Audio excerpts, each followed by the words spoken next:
But we have to pass the bill so that you can find out what is in it away from the fog of the controversy.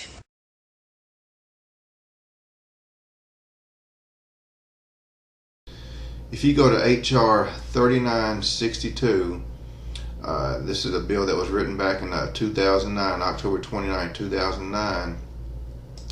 If you go down to page, I think maybe 1501, this is the FDA administration. And then if you scroll down a little bit more, it talks about National Medical Device Registry. And if you read down, it talks about implementing and it talks about class 3 medical devices, and it's like pacemakers and stuff. But this right here, it says, and this is a very open-ended bill. It means they can do whatever they want and have vague language. But it says may include, as the Secretary determines, as she deems appropriate, specifies in regulation a class 2 device that is life-supporting or life-sustaining. What is a class 2 device? Well, if you go to the FDA, a class 2 Special Controls Guidance Document, implantable radio frequency transponder system for patent identification and health information. And if you go back here, it's all about data registry, medical device registry, health information, implantable. If you go over here to FDA, class 2, implantable radio frequency transponder system for patient identification and health information for medical device registry. And also over here it talks about it, it goes through talks about the class 2. The device is intended to enable access to secure patient identification and corresponding health information in humans. Implantable. What are they talking about? They're talking about the microchip. All right, this next story may sound like something out of, well, a Hollywood thriller. A Saudi inventor has created a killer microchip. It's designed to track terrorists and criminals and, well, you can think of somebody. Not only does it include a GPS device, it also has a lethal dose of cyanide, which can be activated at any time. You get my point? Now, they tried to pass a bill like this a couple of years ago, and I think the whistleblowers came out, so they came out and redacted part of a bill, and they've come out with this very vague one. Now, what was in the other bill? This was H.R. 3200. Same wording, a class 2 device that is implantable. This was in their thing. Life-supporting, life-sustaining. The same thing is what they put here, but they've worded it vague. Class 2 device, they've taken out implantable, that is life-supporting and life-sustaining. Even though it's vague, it still means the same thing as a class 2 device that is implantable. This was in their actual bill. And when you go back, what is implantable? It goes back to the chip. And I think one reason why they took the thing out of the bill and has made it vague is because a couple years ago, Ron Paul came out. And he said buried deep within over 1,000 pages of this massive U.S. healthcare bill in a non-discussed section titled C11, Section 2521, this is H.R. 3200, National Medical Device Registry, and which states its purpose as, he quotes that part of the law, and then goes on to say, in a real world speak, according to this report, this new law, when finally implemented, provides the framework for making the United States the first nation in the world to require each and every one of its citizens to have implanted in them a radio frequency identification microchip for the purpose of controlling who is or isn't allowed medical care in their country. They have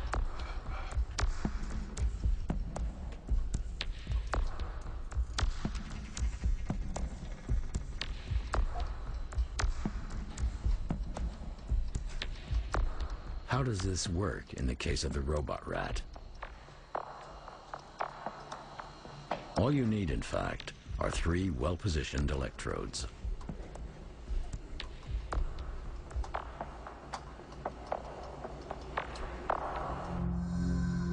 2 electrodes in the sensory cortex of the rat send stimuli to the zones connected to its whiskers.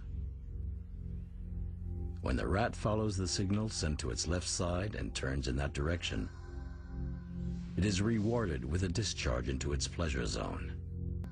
It is rewarded with a discharge into its pleasure zone. This discharge produces a flow of dopamine, providing instant pleasure. This zone is also called the brain's reward center.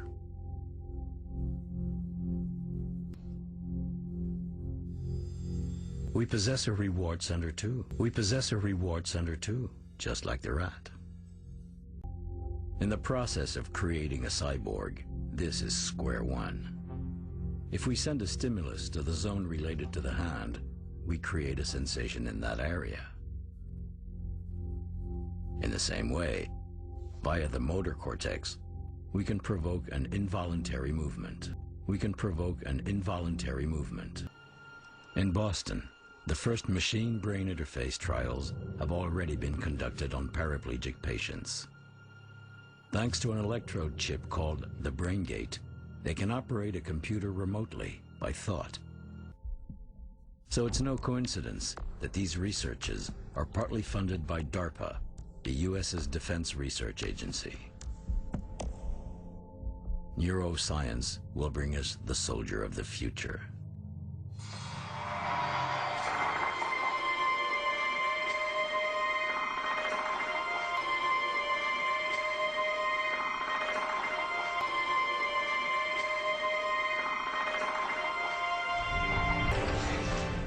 This is a new deal, gentlemen.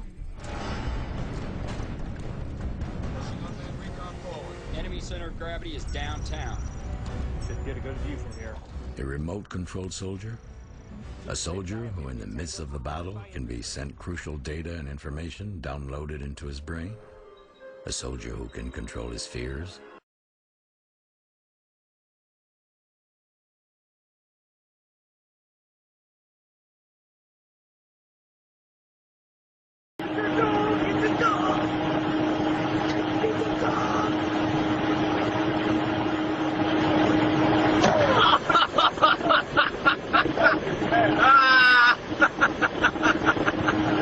Oh, so cute, little puppy. Oh, I tripped.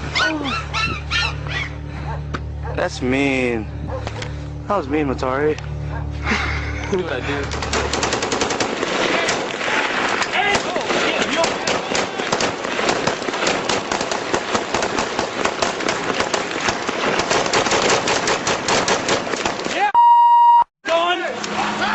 Dude, look at we people all there. Dude, those 2 people? You see who pulled up in the white car? I shot that dude in the white car, ran in. Oh yes, you're gonna get it. Yes, naughty little boys.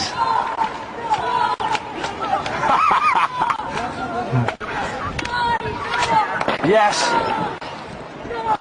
Yes. Yes. Yeah. We possess a reward center too, just like the rat. If we send a stimulus to the zone related to the hand, we create a sensation in that area. In the same way, via the motor cortex, we can provoke an involuntary movement. You little shoot at us! You little die!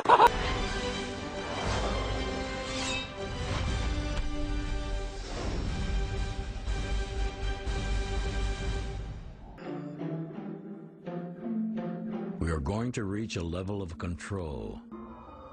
The more we learn about the brain, the more researchers discover how little our consciousness and will control our choices and behaviors.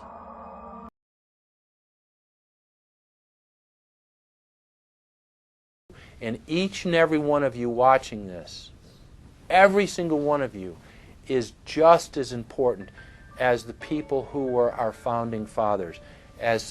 You are just as important as the Sons of Liberty who met in the 1770s to philosophize about freedom, to philosophize about a republic, to philosophize about a truly free country with a republic. There's 1 billion people on the planet. It only takes one to change it. Are you the one? There may be everybody in your classroom bugging out. Your whole school may be on fire with kids wild and bringing guns in. But are you the one?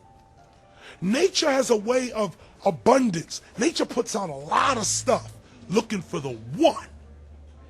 So if you're going to go along with the trend of let's just kill each other, let's disrespect each other, then you're part of nature's plan as well, to be part of just the excess. But if you think more of yourself than just being the excess, you'll do more for yourself. Are you the one? Everybody's not gonna make it. But you have an opportunity to save yourself. Well, we don't have to look back thousands or even hundreds of years to see how dangerous this present-day situation is. We can look back to Bolshevik Russia. We can see the takeover by the Bolsheviks talking about the people's revolution, talking about the positive change. And Lenin came in and then Stalin.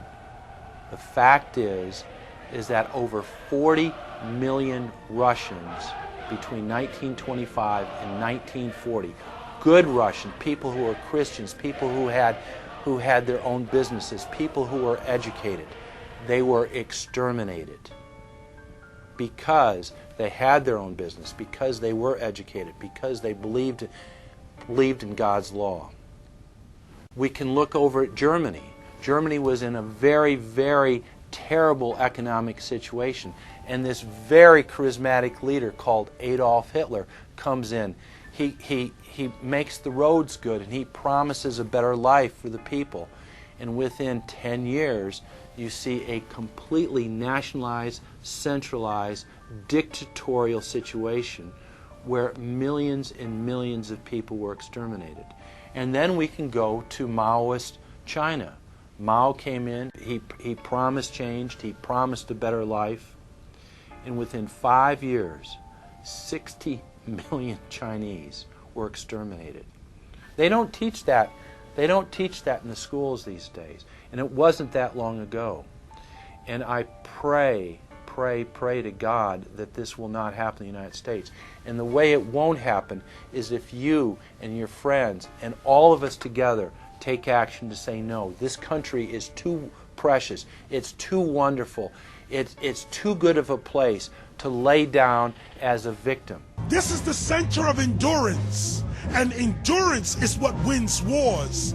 Not how many people you kill, but how long can you endure. George Washington lost almost every battle he had, but he endured. He out-endured the British. And that's how the battle was won. Endurance. Greatness could arise once we break the shackles of the government that's holding us back. One thing America has more than any other country is an entrepreneurial spirit. One thing we have more than any other country is the ability to be innovators. As political activist Mario Savio said, "There's a time when the operation of the machine becomes so odious, makes you so sick at heart, that you can't take part. You can't even passively take part. And you've got to put your bodies upon the gears and upon the wheels, upon the levers, upon all the apparatus, and you've got to make it stop. And you've got to indicate to the people who run it, to the people who own it, that unless you're free, the machine will be prevented from working at all." Humankind is at a historic crossroads. The forces of globalism are marching towards absolute despotism. Look in the mirror, count the cost, and decide, are you going to let history repeat itself? Or will you stand tall with freedom lovers everywhere and stop the completion of a world dictatorship?